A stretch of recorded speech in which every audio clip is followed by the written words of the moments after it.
Mike, I was one of those 5,000 or 6,000 people at Wrigley Field in the 60s. And I grew up with this love of traditional baseball, under God's own light on God's own grass. I was upset when Wrigley Field put lights in.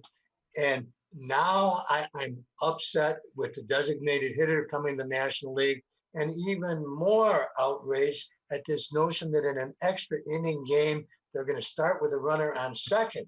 I share my outrage. Yeah, I saw it the other day for the first time. We had a inter squad game, and they went and they played the 10th inning. They put a guy on second base. He scored, by the way. Well, do you think that's good? You know what? And I realize you're a traditionalist, but you know what Satchel Paige used to say? Don't look back. Someone might be gaining on you. Right. I get that. That's the way I look at it. Okay. I'm more thrilled about this season than any other because of all the new rules. I mean, it's going to be, they're calling it a dash and they're calling it this and it's a sprint and so forth and so on. But it's still, you got to hit it, you got to pitch it, you got to catch it, you got to throw it, period. They can change all they want, but they haven't changed 90 feet to the bases. The pitcher's mound's still the same. Batter's box, all that stuff is still the same. When you entered the radio broadcast booth in 1972, you were following some big footsteps. Harry Carey had been in it. Jack Buck was in it. Joe Garagiola had been in it. Was that pretty intimidating? How did you feel doing that? No, it wasn't intimidating because I'll tell you why, Charlie. Because I used to take over for Stan Musial. And then okay. Yeah, enough said. Yeah. Mike, you moved so seamlessly from the game to the booth.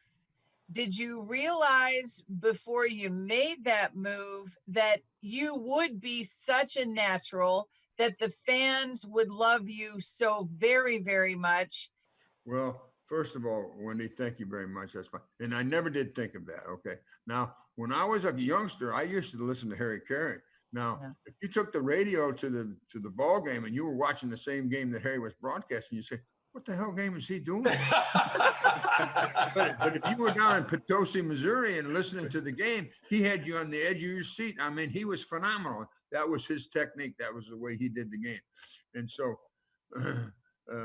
my advice to anyone, I said, just be yourself.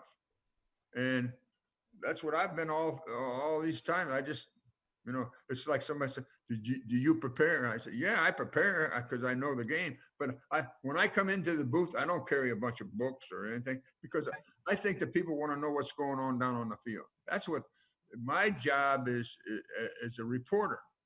I have to describe to that person that's not at the game what's happening. And the greatest compliment that I get is from the visually impaired when they write me letters and they say, I love to go to the game. I bring my radio and I know what's happening because you describe it so well. Now that's the biggest compliment as far as I'm concerned. I'm going to jump in here, Mike. My grandmother, who lived in Pine Bluff, Arkansas, and that's where my mom and her siblings are from. She lost her sight at a pretty early age. Could play the piano and could do so many things. And you guys, I'm sorry, crying. You guys used to say hi to her every year and say Grace Wiley is listening to you did a different town every night and you'd say whatever the station was and you would say hi to my grandmother in Pine Bluff, Arkansas. And I'll never forget that, man. I'll never forget that. That's a true story. It's phenomenal that how many people that they actually, their life is hooked to the radio broadcast of the baseball game. They set their clocks by it. Their day is run by it. Okay. And I'm talking about mostly the people that aren't here in St. Louis. They're in Pine Bluff, Arkansas, and they're in Memphis, Tennessee, and da-da-da-da-da. Now, and you have to understand about KMOX, okay? That was the Cardinals were the first team west of the Mississippi.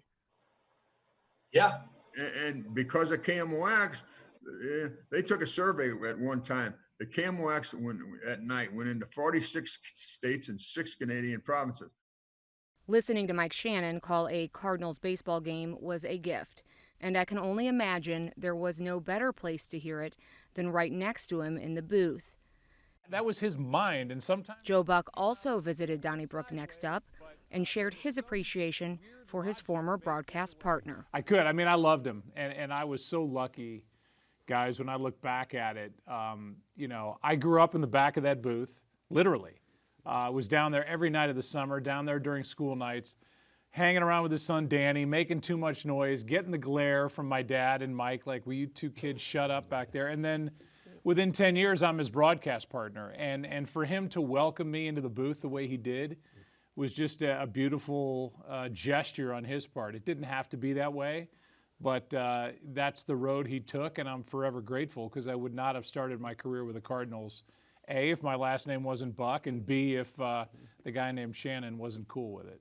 I used the quote that you had on Twitter about your dad taught you everything you knew about broadcasting, but Mike Shannon taught you about baseball. Yeah. And was that was probably more the culture of baseball, because you knew how to play baseball. I think you're right, and it's good to make that distinction. I think baseball and all that goes into Major League Baseball, I knew about balls, strikes, how many outs, all that other stuff, but it was the nuanced stuff that I think you see off to the side. Or if you're Mike, he had such a keen eye for what he was watching that he was aware of all 9 defensive players. He was aware of the lineup. He was basically managing games from the booth. And I know the Shannonisms, the list of Shannonisms, it is long and it is distinguished, but he was an extremely intelligent, very common sense, smart man. And I was lucky to be around him really my entire life.